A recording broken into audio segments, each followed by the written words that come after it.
자, 이번 강좌는 통나무의 각재를 구하는 식이 있습니다. 각재를 구한다는 건 이제 정각재가 있겠고 직사각형재가 있겠죠.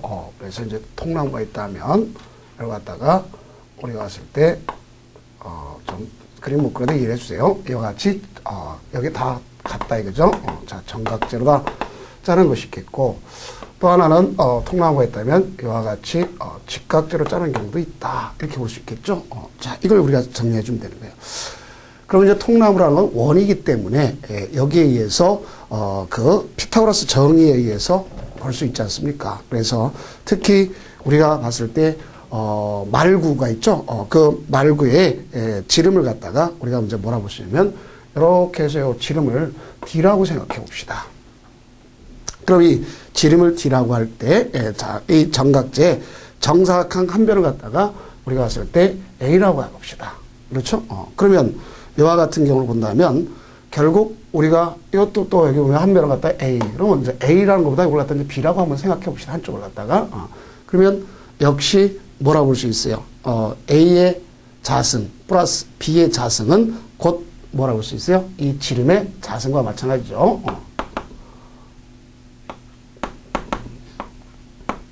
지름의 자승이나 마찬가지다. 이렇게 볼 수 있어요. 자, 그러면 이때 이 지름이라는 것은 결국 뭐를 볼 수 있어요? 우리가 봤을 때 이걸 갖다 이제 A라고 기점을 하면 되겠죠. 뭐 A 해도 되고 B 해도 되고 이걸 갖다 A라고 하면 자, 그러면 이렇게 하면 기본적으로 뭐로다 정의하느냐 또 달라지는 거겠지만 우리가 이 A 자승 그렇죠? 이거는 D의 지름의 자승이나 마찬가지죠. 이걸 갖다 이제 A라고 합시다. B가 아니라 자, A라고 하면 되는 것입니다. 자, 그럼 이렇게 됐을 때 결국 이 D를 구하려면 D는 이걸 벗어내기 위해서는 자승을 벗어내 루트 값을 취하면 되겠죠. 그래서 루트 값을 취하면 A의 자승값이 되는 거 아닙니까? 자, 그러면 이렇게 된 것을 볼 수 있겠고, 그럼 또 A를 갖다가 바깥으로 다 내보내면, 그렇죠? A를 바깥으로 내보내면 뭐가 되겠어요? 여기 A의 루트 2가 되는 것을 볼 수가 있지 않습니까? 역시 자승값 보내니까. 그럼 이렇게 중요하죠. 이제 A 자체를 갖다 구한다면, 결국 우리가 거기 결론적으로 봤을 때 A를 구한다면 A는 0.71 D가 되겠죠. 자, 요걸 갖다 기점을 하면 되는 거예요. 0.71D 이렇게 볼 수 있습니다.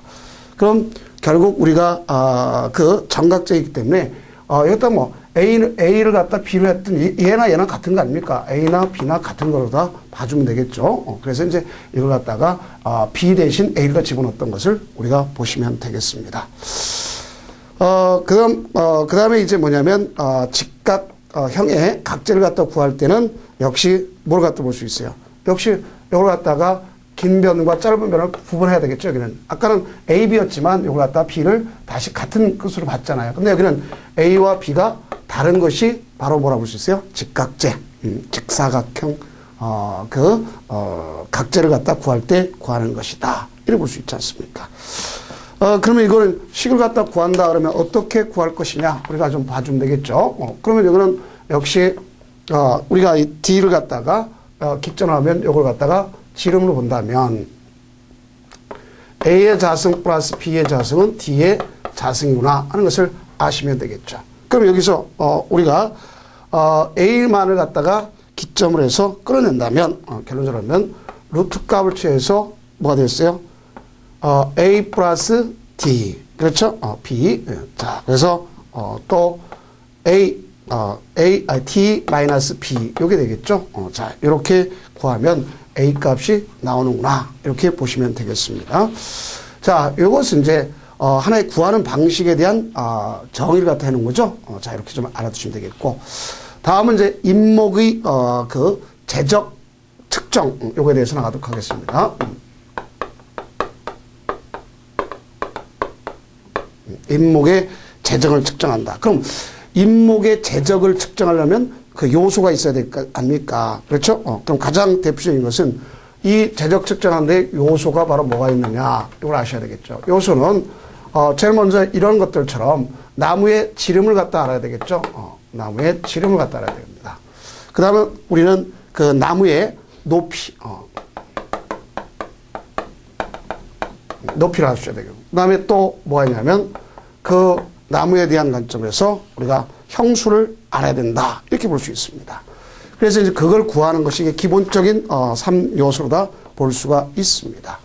그리고 이 지름을 구할 때는 어떻게 구하는 거냐 하는 걸 보게 되면 여러 가지 형태가 있습니다만 우리가 교재의 관점에서 본다면 이제 뭐였어요? 가슴 높이 지름을 갖다 구하는구나 볼 수 있어요. 이것은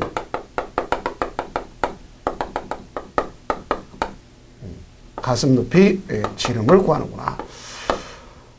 우리가 이제 그 나무가 있지 않습니까? 그죠? 나무가 있으면은 일반적 형태에서 본다면 땅 위로부터 이 지표면으로부터 얼마까지 하면 대개 우리 동양 사람은 1.2m 기점을 그래서 가슴, 흉고 이 높이를 다 규정해주고 있다. 볼 수 있습니다.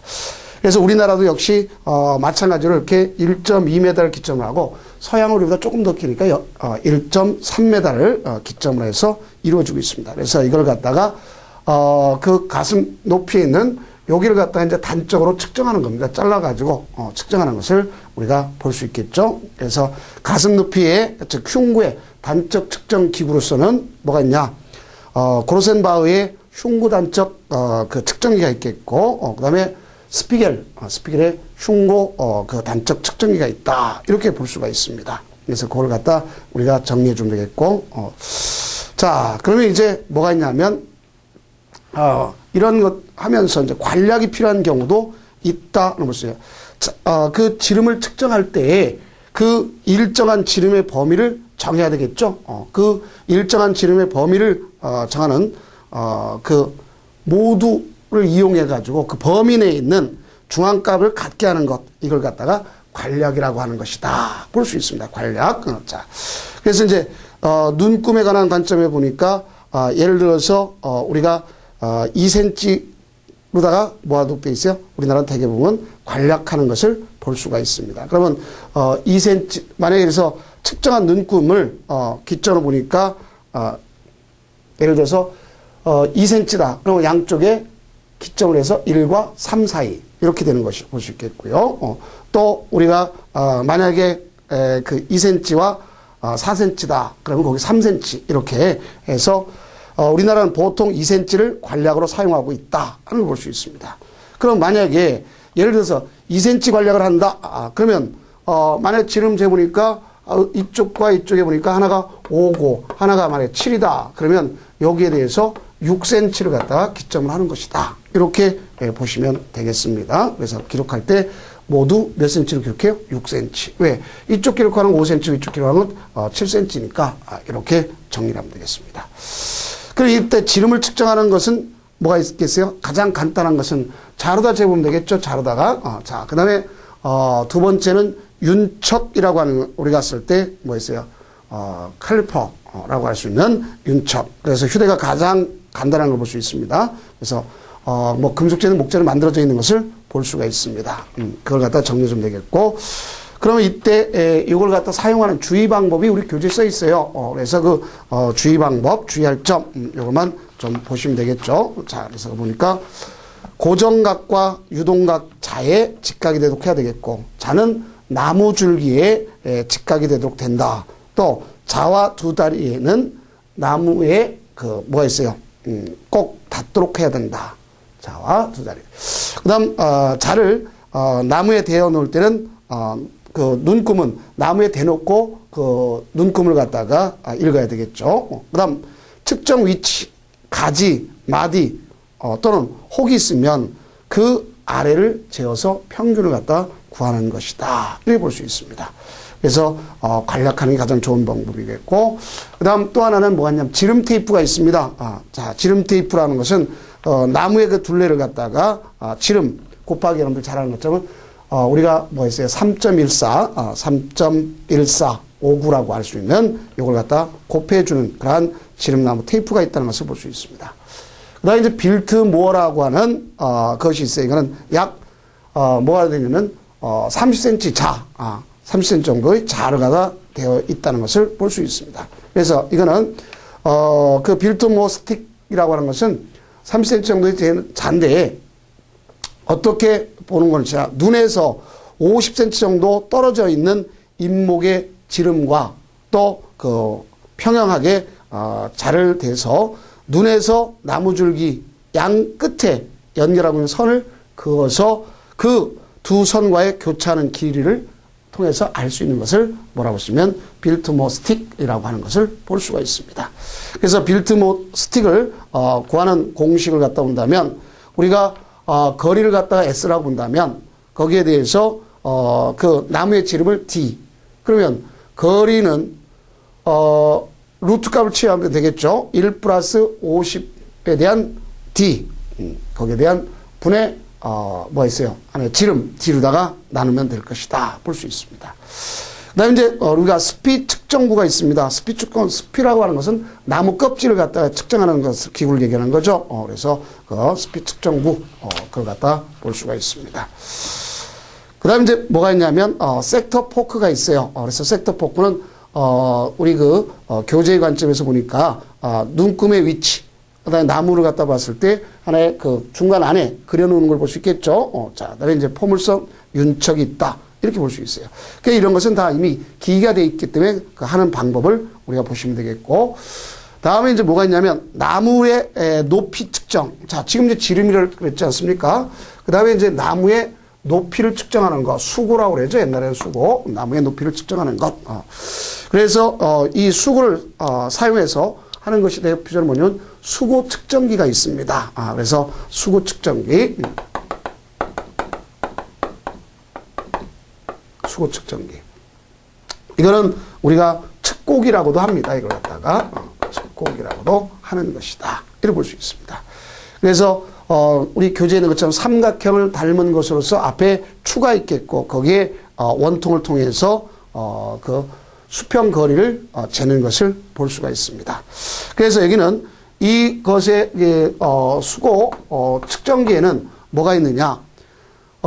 YJ 측고기가 있습니다. 그래서 YJ 측고기, 자, YJ 측고기, 삼각형 원리를 응용하는 것이다. 이렇게 볼 수 있겠죠? 자, 그래서 이것은 어떠한 그 장점과 단점이 있는지 우리가 보면 될 것입니다. 자, 그 다음에 이제, 어떤 면에서, 문제점이 있는가 하는 걸 보게 되면, 가장 큰 YJ 측고기는 휴대가 편리하다는 게 가장 좋은 장점입니다.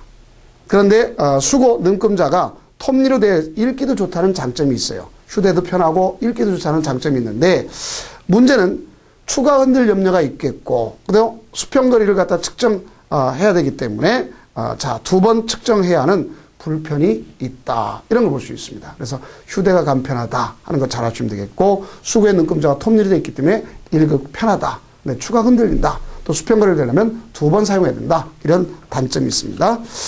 그 다음 이제, 뭐가 있냐면, 아소스 측고기가 있겠죠. 그래서 아소스 측고기는 닮은 꼼, 그 삼각형 형태로 다 되어 있죠. 우리 교재 볼 수 있겠죠. 그래서 수고 표시자가 서 있겠고, 그렇죠. 그 다음에 이제, 시준공이 거기 있겠고, 밑에 추를 통해서, 가져가는 그림을 보면 알 수 있겠죠.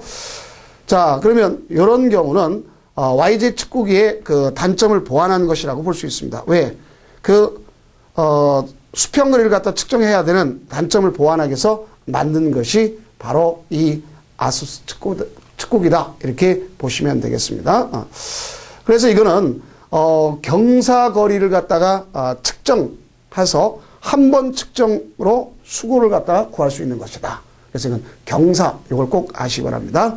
다음 이제 뭐냐? 메리트 측고기가 있어요. 메리트 측고기는, 눈에서 역시 50cm만큼 떨어진 곳에 수직을 세우고, 알겠죠? 수직을 세우고, 나무에서 20cm 떨어진 곳에, 나무 높이의 그 측정을 하도록 만든 것을 뭐라 써요? 메리트 측고기다 하는 것, 그것만 아시면 되겠고. 그 다음, 이제, 크리스톤 측고기가 있어요. 크리스톤 측고기는, 아주 사용 방법이 간편한 걸 볼 수 있습니다. 그래서 사용할 때는 일정한 길이 되게 우리가 2m나 3m 이런 폴과 함께 사용하는 건데 아주 사용하기 간단하고 또 휴대가 편리한 장점이 있습니다. 근데 반면에 나무 높이가 높을수록 눈금에서 그 눈금이 작게 나타나는 그런 것 때문에 오차가 생기는 단점이 있다. 이렇게 볼 수 있어요. 그래서 문제를 나올 때는 만약 간편이 우리가 사용 방법이 간편하고 이렇게 나올 수 있겠죠. 시험 문제에. 그래서 편리한 장점이 있다. 반면에 나무 높이가 높을수록 눈금이 작게 나오는 이런 단점이 있다. 그럼 이걸 어떤 측국이냐 이렇게 문제를 나올 것입니다. 그다음 뭐냐? 아브네이 핸드 랩이라는 것이 있어요. 랩을. 자, 이것은 휴대가 간편하고 또 구두도 간단하고 비교적 정확하게 할 수 있다 하는 것에 우리 그 교재의 그림을 보면 알 수 있겠죠. 자, 다음에 이제 뭐냐? 하가 측고기가 있어요. 뭐 이런 건 기본적으로 측과는 모양이 간단하고 측정이 아주 쉽다 하는 거죠. 측고기는 대개 15m, 20m, 25m, 30m 떨어진 위치에서 측정하도록 되어 있습니다. 그래서 나사에 의한 눈금을 한다. 자, 그런데 가장 중요한 것은요, 우리가 간편법이다 하는 걸 볼 수 있어요. 간편법. 그래서 이 간편법이 있다 그러는데 이 간편법을 갖다 우리가 정리해 보면 어떤 내용이 있는가 하는 걸 봐줘야 되겠죠. 자, 그러면 여기 이 간편법을 갖다 보면 수구에 측국이 없이 측정할 수 있는 목측을 하는 것입니다. 그래서 뭘 하는 거다? 목측하는 거다. 그러면 이 목측을 한다는 얘기는 결국 여기에 나무가 있다.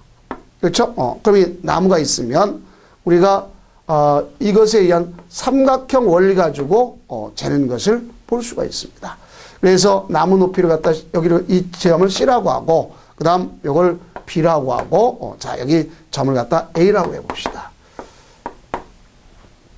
그럼 이때 요걸 D라고 하고 E라고 해보자고요.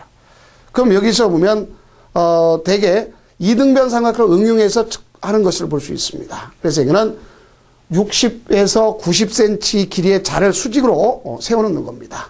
그래서 수직으로 세워놓고 그 다음 거기에 보면 A와 D가 같고 E와 D, A와 D와 E와 D가 같은 그러한 것을 보면 A, B의 뭐라고 볼수요? A, B의 그 실측 거리가 곧 뭐로 볼 수 있어요? 이 AD의 실측 거리, 요 변과 요 변이 같으면 이 거리가 그 나무의 높이나 마찬가지가 된다. 이렇게 볼 수 있습니다. 그래서 이걸 아주 간편법이다. 이렇게 이야기하는 걸 볼 수 있습니다. 그래서 이게 가장 많이 우리가 쓸 수 있는 것으로 볼 수가 있다.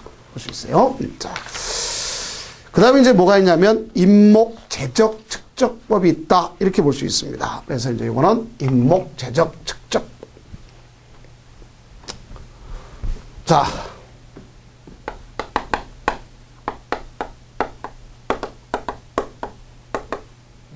측정법. 자, 측정법이겠죠. 그 이 임목 제적 측정법에는요, 여러 형태가 있습니다. 몇 가지가 있냐면 5가지 형태가 있다 하나 볼 수 있어요. 5가지. 그럼 그 중에 제일 먼저 정리될 수 있는 것은 바로 뭐냐? 형수법이라고 하는 것이 있겠죠. 첫 번째가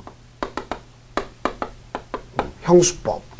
그럼 이 형수법에는요, 우리가 봤을 때 이 자체가 우리 교재에 있는 것처럼 나무줄기, 그렇죠? 나무줄기의 원기둥을 갖다 비교하는 것을 볼 수가 있습니다. 그래서 이렇게 나무줄기가 있다. 그러면 여기에 대해서 이 원통을 갖다가 요 형태를 갖다가 비교해서 하는 것을 볼 수가 있습니다. 그래서 이거는 특히 벌채목의 그 제적 측정을 쓰이는 그러니까 구적식으로서 적용되지 않는다는 볼 수 있습니다. 그래서 그 이유는 어느 특정 부분의 지름을 측정해야 하는데 임목에서는 어떤 특정 부분의 지름을 측정하기가 매우 어렵습니다. 그래서 나무줄기의 형상 또 원기둥 사이에 어떤 관계가 있는지 알아보는 것입니다. 그래서 이거는 특히 이제 나무줄기의 어떤 부분 앞서 얘기했던 것처럼 우리가 흉고 즉 가슴 높이 또 이와 같은 지름을 가지고 있는 높이를 같은 원기둥으로 원기둥으로 볼 수가 있어요. 그래서 가슴 높이와 같은 지름을 갖고 있는 높이가 같은 원기둥 부피와 나무 줄기 제적과의 관계를 나타내는 겁니다. 그래서 나무 줄기 제적과 원기둥의 부피를 이를 갖다가 뭐라 볼 수 있냐면 형수, 즉 우리가 했을 때 그 비름 형수라고 해요. 그래서 형수라고 하는 것을 볼 수가 있습니다. 그러면 우선 뭐가 있냐면 우리가 제적을 갖다 V라고 한다면 제적을 V라고 한다면 이 제적을 구하는 거 아닙니까? 제적을 V라고 한다면 우리가 여기에서 그 형수가 할 수 있는 단면이 있지 않습니까? 같아지는 단면. 이 단면적을 갖다가 G라고 해봅시다. 그러면 이 G 단면적. 그다음 높이를 갖다가 뭐라 볼 수 있어요? 이 높이 H라고 그러죠. 이 나무의 높이. 자, 이걸 갖다 H. 그다음 형수가 있을 거 아닙니까? 그래서 그 형수를 갖다가 F라고 해봅시다. 이게 가장 대표적인 그 형수법의 공식의 대표적인 겁니다. 그래서 단면적, 그 다음에 수고, 그 다음 형수 이걸 구하는 거예요. 그럼 형수란 말은 결국 따지고 보니까 형수라고 하는 건 F라고 하는 것은 뭘 갖다 기준으로 볼 수 있어요? 바로 여기 있는 제적 나누기.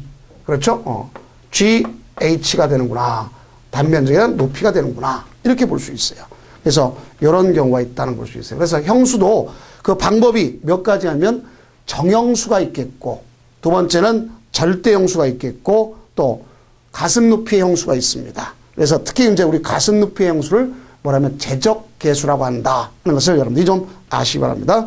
그래서 이제 인목의 제적계수를 많이 쓰는데 대개 값을 0.4에서 0.6이 되는데 우리나라는 보통 0.45를 취하고 있다 하는 볼 수 있어요. 가슴높이 형수를 갖다가 이 가슴높이 형수를 0.45로 다 쓰고 있다. 우리나라가. 자,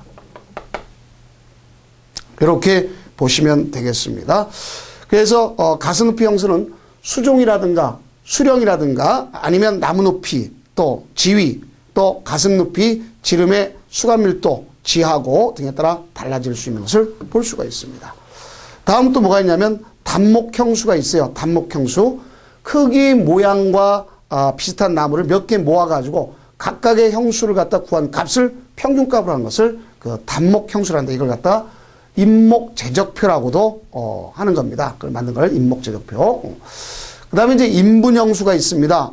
인분형수라는 것은 인분의 제적을 그 구하고자 할 때 사용하는 형수로서 이거는 되게 인분형수라는데 인분의 전체 제적을 그 인분의 가슴 높이의 단면적 합계에다가 평균 나무 높이의 값을 구하는 것이다. 이렇게 볼 수 있어요. 그래서 우리가 이제 보면 인분형 그 형수의 공식은 어떻게 구하는 거냐? 방금 했던 것처럼 인분 형수의 공식은 F라고 해봅시다. 그렇죠? 그러면 이 형수는 G는 뭐예요? 단면적.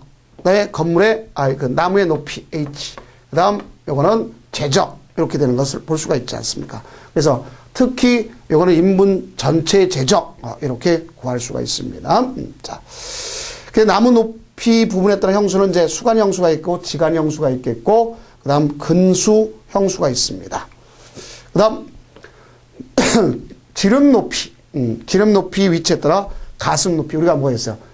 제적 계수라고 그랬죠. 이거랑 정형수, 절대형수가 있다. 이렇게 볼 수 있습니다. 자, 그럼 우리가 형수법이 있는가 하면 두 번째는 무슨 법이 있느냐? 덴진법이 있다. 이렇게 볼 수 있습니다. 그래서 이 덴진법은 형수는 그 인목의 제적을 측정하는 거죠. 얘는 인목의 제적을 갖다가 측정하는데 반드시 뭘 알아야 돼? 나무의 높이를 알아야 될 거 아닙니까? 높이를 측정 시에 나무의 높이. 그러나 덴진법은 이건 높이보다는 이거보다는 뭘 강조하냐면 이 지름을 강조하는 겁니다. 자, 뭘 강조한다? 지름만을 제적으로 구할 수 있는 방법으로서 약산법이라고도 얘기하는 걸 볼 수 있습니다. 그래서 이건 약산법에 속한다. 그래서 덴지는 가슴 높이 지름을 갖다가 센치 단위로 그러니까 이제 우리가 봤을 때 이 가슴 높이 우리가 1.2m 기점을 했죠. 1.2m 기점인데 요 지름을 갖다가 센치로 돼 있어요. 그럼 이 센치 단위를 갖다가 제곱미터 값은 구하려면 그렇죠? 이걸 갖다가 이제 제곱미터 값으로 다 구해야 될 거 아닙니까? 소위 우리가 쓸 때 제곱값. 자, 그러면 이 제곱값을 갖다 구하려면 어떻게 되겠어요? 여기 갖다가 만으로다가 나눠야 되겠죠. 그렇죠? 그래서 만으로다가 만이 아니라 천입니다. 천으로서 나눠야 되겠죠. 자, 이렇게 볼 수 있어요.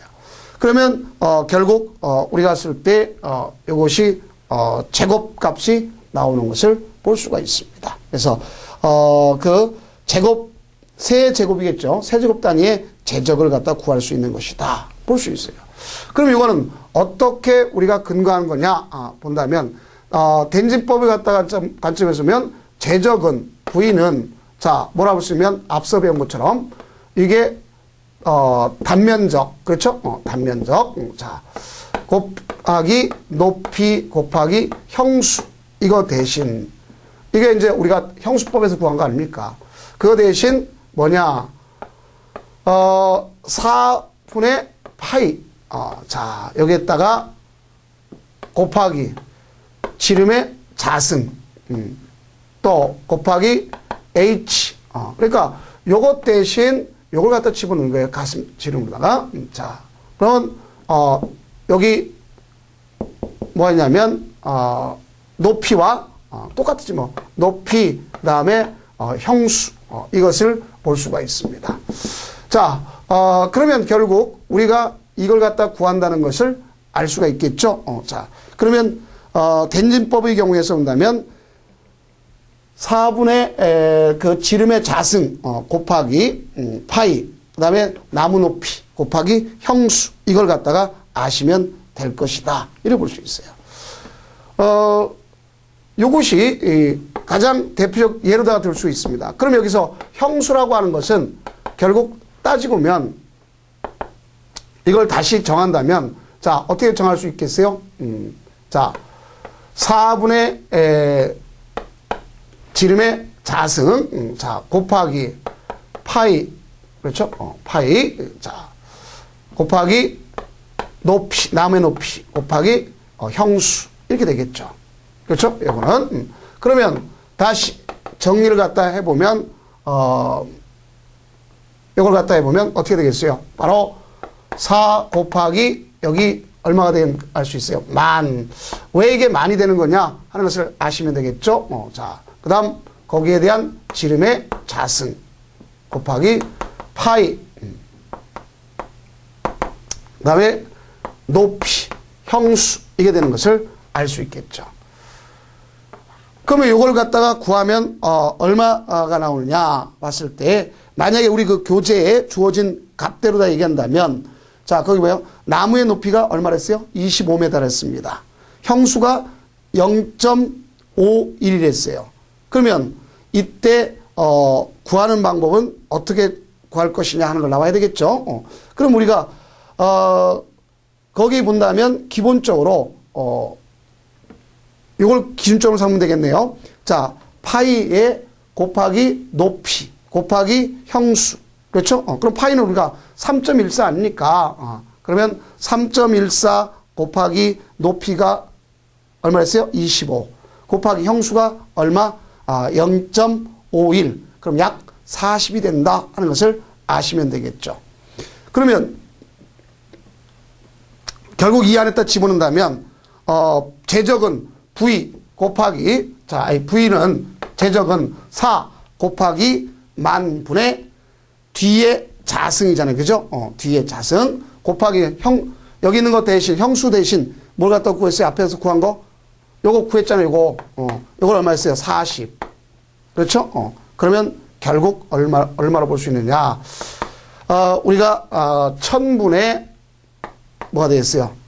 뒤에 자승 요게 되겠죠. 그러면 요게 세제곱이 된다. 이렇게 볼 수 있겠죠. 그래서 대인진법을 갖다 구하는 것은 인목 측정할 때 저기 높이 대신 뭘 갖다 구한다? 지름값으로 다 한다. 이렇게 보시면 되겠습니다. 자. 그 다음에 이제 무슨 값이 있냐면 망고값이 있어요. 세 번째 망고법 볼 수 있습니다. 이제 망고법은 가슴의 높이의 지름이 2분의 1 되는 지름을 가진 곳의 나무 높이와 가슴 높이의 지름에 대한 것을 갖다 뭐 하는 거면 구하는 방법이다. 이렇게 볼 수 있어요. 그래서 요거는 가슴 높이의 지름을 2분의 1 지름을 가진 곳에 그걸 갖다 망점이라고 합니다. 망점. 자, 그럼 우리가 요 그림을 갖다 보면은 여기에 이제 우리가 나무를 자를 수 있는, 그렇죠? 그 나무를 자르는 곳을 뭐라고 부를 수 있어요? 일반적으로 우리가 이제 벌채할 수 있는 벌채점이 있을 거 아닙니까? 또 그다음에 여기 보면 흉고가 있을까요? 나무 높이까지. 그러면 거기에 여기 2분의 1 지점. 그래서 여기는 2분의 1 지점을 가진 곳을, 여기 있는 곳을 망점이라고, 이 망점에 뭘 갖다 볼 수 있어요? 그 높이가 되는 요걸 갖다가 망고라고 그러는 거야. 망고. 높이를 망고. 자, 그래서 망고는 스피겔 라리스코프를 이용해서 구할 수도 있다. 그런 걸 볼 수 있습니다.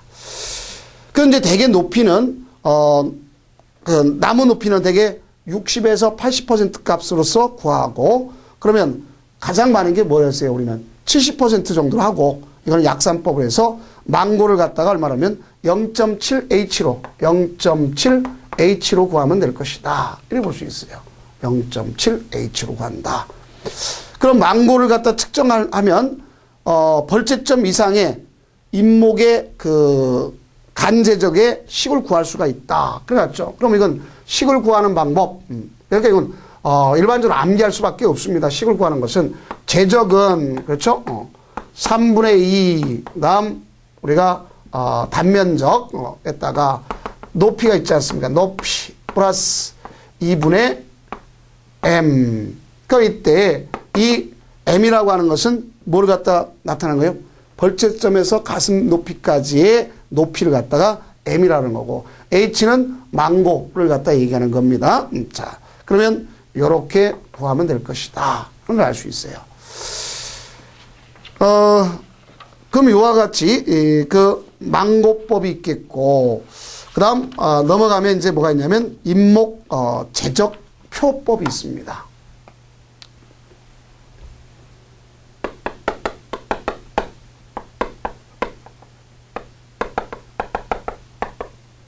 잇목 제적표법이 있다.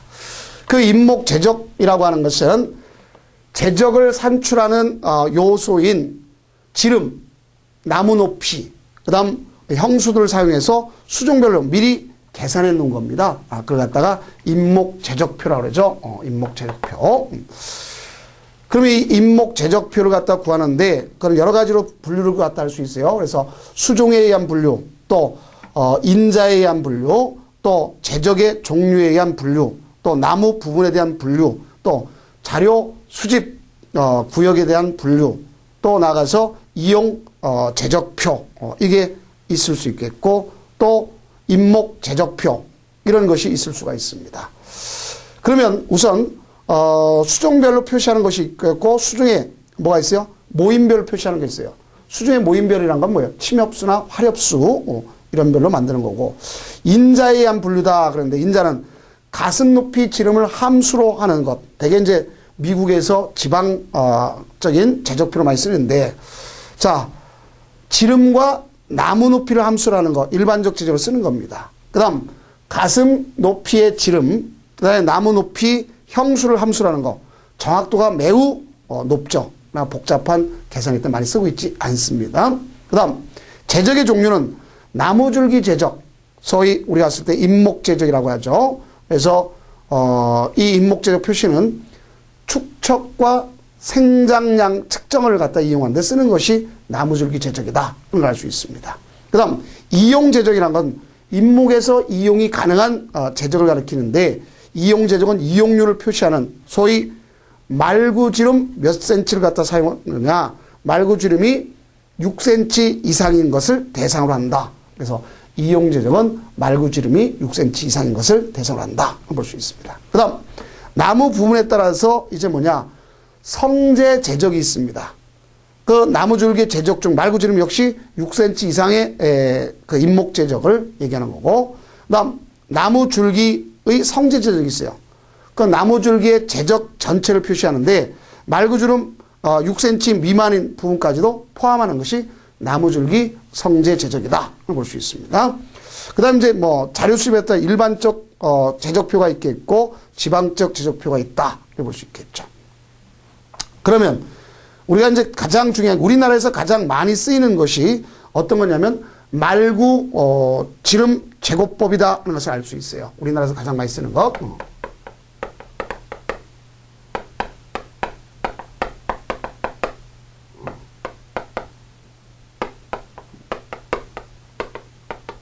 말구지름 제정법을 갖다가 제곱법이죠.